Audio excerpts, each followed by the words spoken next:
The development of new legislation on environmental protection connected with the restricted use of dangerous substances resulted in gradual refuse of lead-bearing soldiers. There are two main reasons for going to lead-free technologies. The first one is that lead is destructive to health.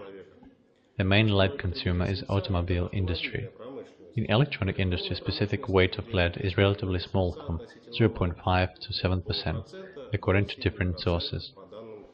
But in consequence of quick growth of electronic system waste, especially household ones, a problem of getting rid of lead is becoming more burning. Choosing an alternative for lead soldering, we should take into account damage done with materials. For example, cadmium is a high toxic and shouldn't be used.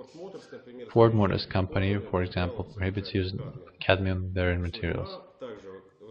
Stibbium is also high toxic and cannot be considered as a base metal in alloys. Silver and copper are used in lead-free soldiers in small quantities. Their danger level is low. Tin and zinc are main elements that can be used for food covering, but they become toxic in increased doses in food.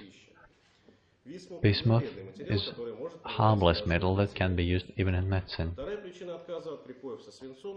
The second reason is high thermal loads on components resulted in requirement strengthening concerning working capacity of junctions.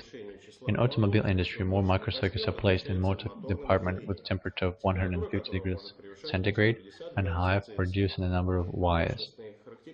Strength properties of lead and tin-bearing soldiers under cycle thermal loads worsen at the temperatures of 125 degrees centigrade, and higher temperature causes plastic deformation, diffusion, recrystallizing, and grain growth in junction.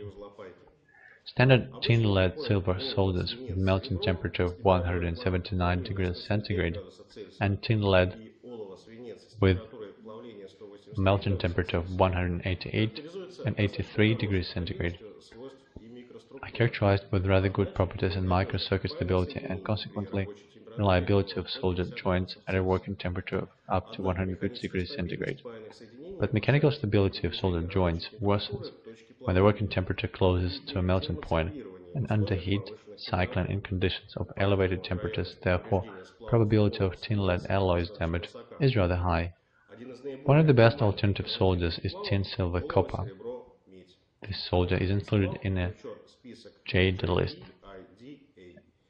and recommended by European Britain Consortium as a main solder for electronic industry after examination of potential materials. Analysis of tin-silver-copper systems show that this solder is the most resistant to splits under thermal loads, and that it's the best alternative to a tin-lead system.